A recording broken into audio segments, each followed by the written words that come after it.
Terence Crawford is preparing for an ultimate showdown later this year against Saul Canelo Alvarez at 168 pounds. And as we go toward this event, where are the questions about daring to be great? There is little to no talk about that for this first ballot Hall of Famer. Let's talk about it.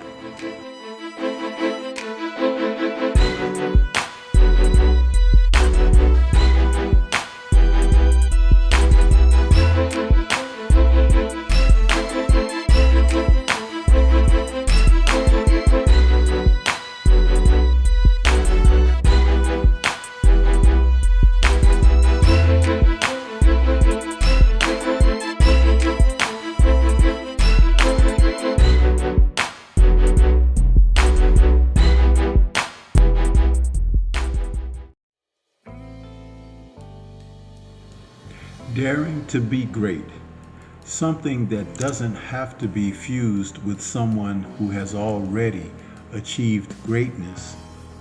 However, in the sport of boxing, it is a phrase that is commonly used when they take someone from a place of nowhere to try to place them somewhere.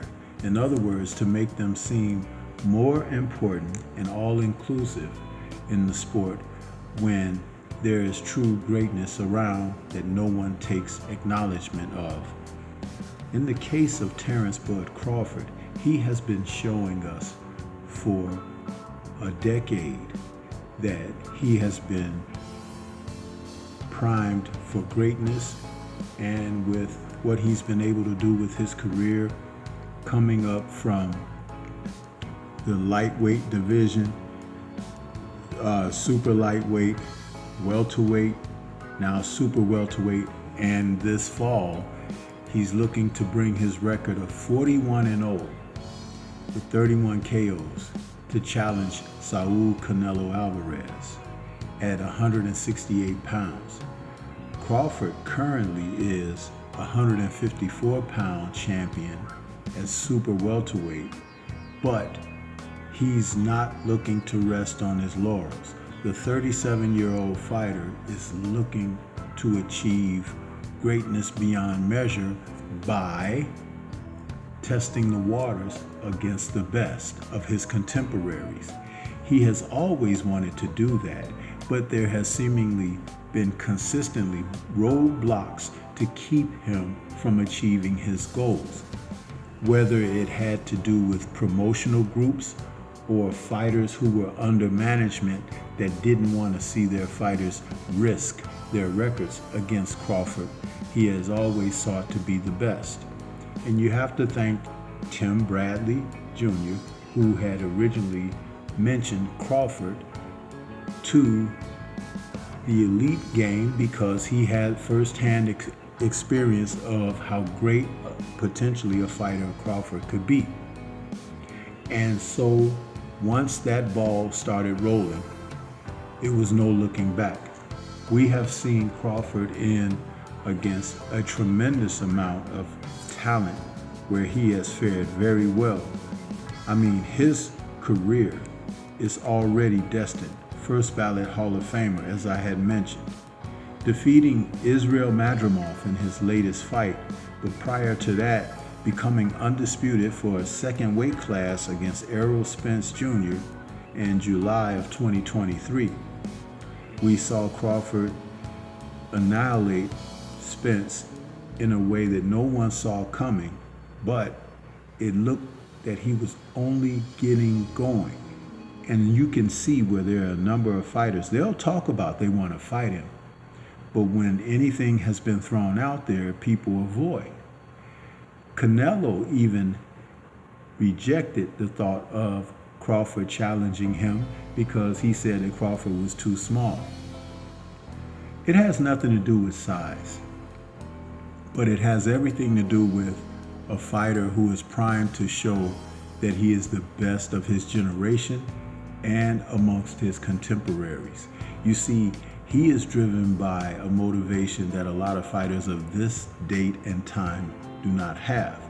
Crawford relishes competition, and he's a man that will, once he sets his mind towards something, he's looking to go directly after that.